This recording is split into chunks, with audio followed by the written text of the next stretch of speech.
Hello and welcome to another episode of RE Radar, the worldwide listen to real estate educational podcast.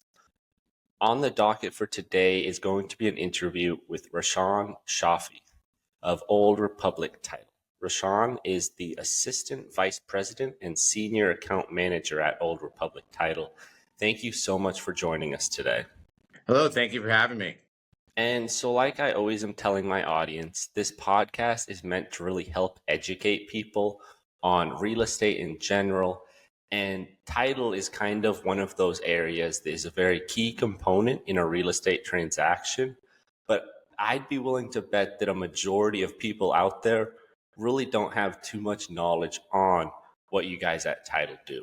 So just jumping right into the questions here, let's just kick it off with one kind of telling the audience, big picture, what does the title company do in a real estate transaction? Hey there, Nathan. Yeah, thanks so much for having me. Yeah, it's very true. Everybody seems to be a little confused on what title does. And, it happens in the background and everybody's happy it happens and nobody cares until there's truly a problem. But what title does is basically does the research on a specific property to make sure that there are no defects, liens, or encumbrances on the property. And so a buyer, as well as a lender, can basically be insured on that piece of property. And that the buyer and lender have the ability to either encumber it or the buyer can essentially purchase it.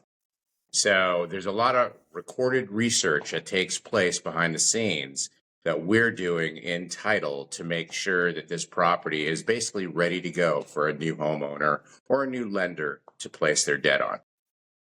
So title companies doing a lot of the behind the scenes work, kind of making sure the property is clean of any sort of potential issues that could arise, or even I was just at a class with title company and they talked about how fraud is a big issue and something that title companies really have to keep an eye on, especially with vacant land. So you guys do a lot of the behind the scenes groundwork to help the property end up selling and kind of help everything work out in the end, if you were to sum it up a little bit, maybe. Yes, absolutely. That the goal of title is to make sure that we find out all information that's of record of that property that you're either going to buy or the lender's going to refinance or sell. So in a scenario where essentially title comes into play is to make sure that there are no liens, encumbrances, any defects on that property for that new homeowner or for that lender. And what that means to you as a consumer is that we're going to make sure that when you purchase this property, it's in your name and nobody from the past can come and say that they have rights to your property, because title insurance will insure you of that. So say I pull up a property and I show who the rightful owner is, they sell to your buyer. The buyer now owns the property. Down the road, you end up having a, say, great grandfather who shows up and says, hey, I have rights to this property as well. Now, in essence, we'll do the research. We'll find out if this person is accurate or not.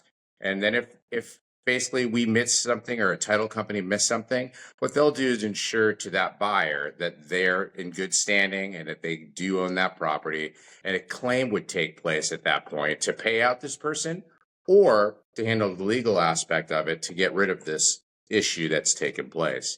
So title insurance, again, is one of those things that everybody calls a tax because they never see it take place. But we have hundreds of claims that take place every year. Everything from maybe a mechanic's lien, say it's a new construction site and a builder, say for some reason missed a payment, which can happen, and it shows up on that new homeowner's property, say 3 months down the road when they wanted to do a refinance and capture some lower interest rates, as now that rates are a little higher.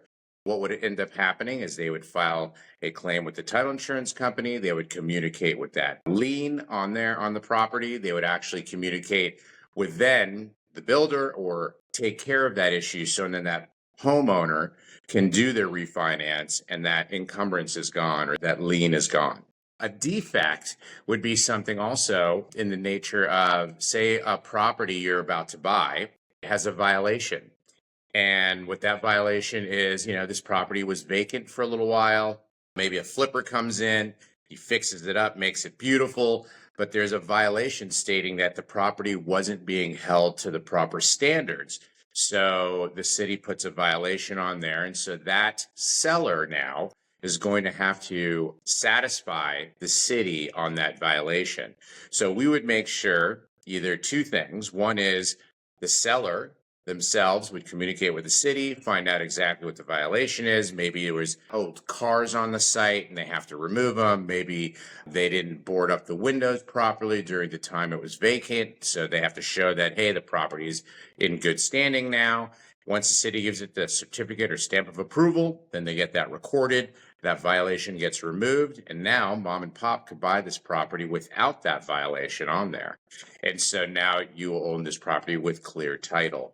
Another item that tends to come up a good deal, say if you're going to refinance a home and there's what we call a deed of trust on property. Maybe you have a deed of trust with XYZ Bank and it's for $200,000. And then most recently rates drop and then you do another refinance to remove that $200,000 debt. Now, at that point, that debt should be reconveyed. Now, a lot of times is strong, but it can happen where you will see a debt that didn't get removed or reconveyed properly. And so you don't want to have a title report with a long laundry list of different debts that have been paid off but still show. So what'll happen is we'll show that and then we'll go through the proper procedures to remove that old debt so we can just show the new updated debt. Alrighty, now that is some great info right there, kind of explaining the basics of what a title company does. Now let's get into kind of hypothesizing a little bit. And let's say someone is making a real estate transaction and the title company that they are working with isn't necessarily the best. What are some potential pitfalls that you could see happening in their transaction? Well, it's a good question. The key thing here is all the title companies are essentially, for lack of a better explanation, the same. It's all about the support and the customer service and the attention to detail. If you do have a company that might not be having the best reputation, then I think the key thing is to make sure that the information is consistent and accurate. And how you do that is you communicate with their title department and ask the proper questions. I always like to say when I'm reviewing another title company's report that I'm only as good as the paper that's given to me, because all I'm seeing is the information that's given to me and I'm going off of that data. So if they missed a reconveyance, as I mentioned earlier, or a mechanic's lien, I'm not going to know about that by looking at this piece of paper or the PDF. What is a reconveyance? I know you've mentioned that a couple times. Maybe explain that to the audience a little bit. A reconveyance takes place after you've paid off a note or a debt to a bank.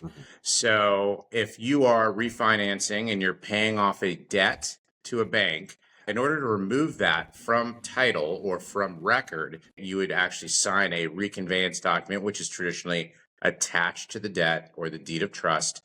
And then that gets recorded with the trustee, and that will get it removed from record as well as from your title report. So again, everything on title is what's of record. So if it's just a handshake, you're not going to see that most likely on title unless they've recorded it in some way, shape, or form.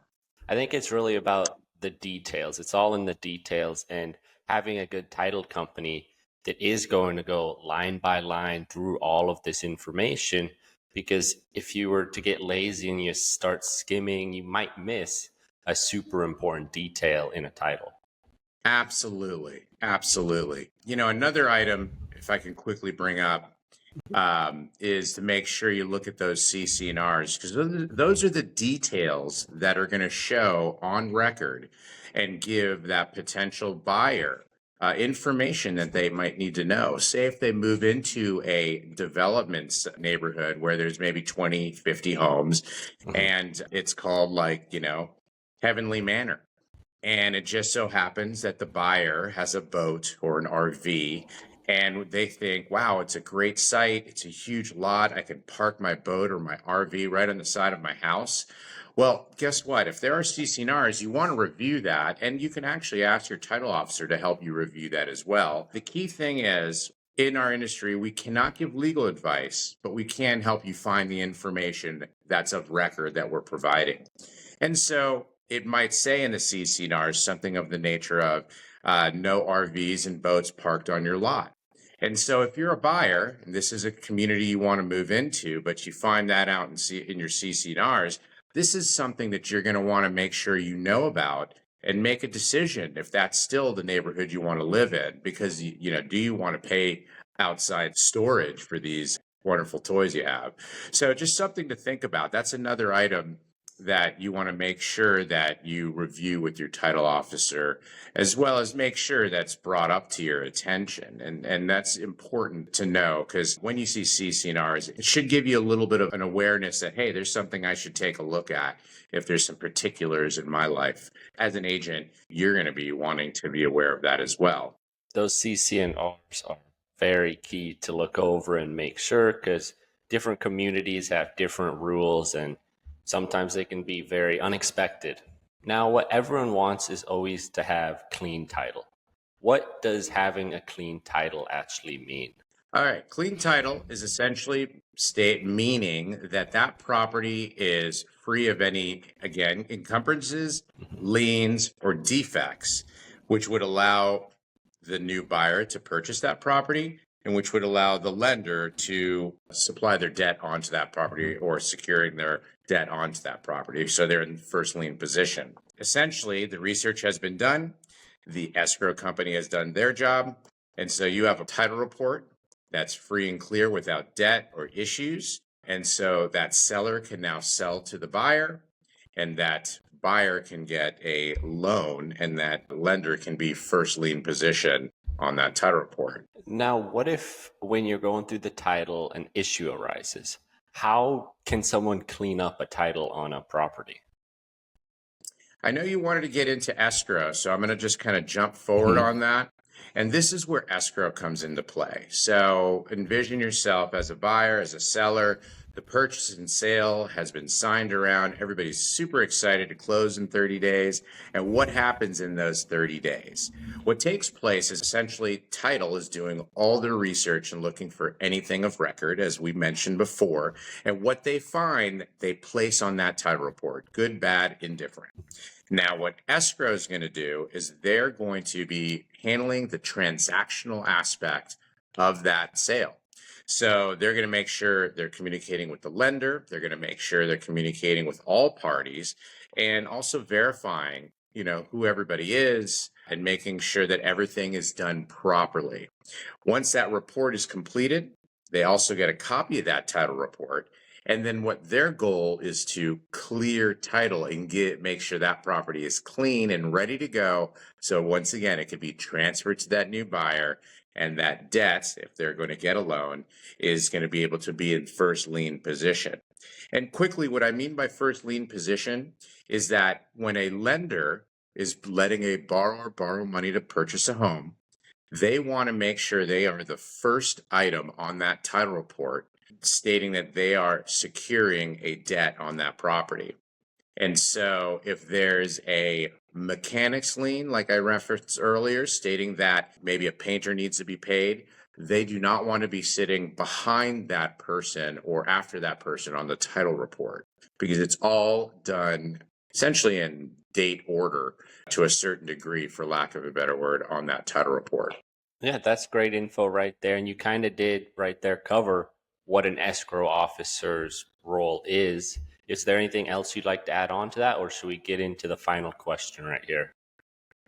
Well, if I could add a few more things, because I want to also point out on the escrow side of it, on top of clearing title, their goal again is to communicate with all parties, make sure they're verifying everybody's information, make sure they're communicating with the lender, make sure everybody is staying within the proper guidelines of all the details, and making sure everybody's rights are being handled properly. And Escrow is a neutral third party that basically makes sure that the transaction runs smoothly and transfers ownership and closes.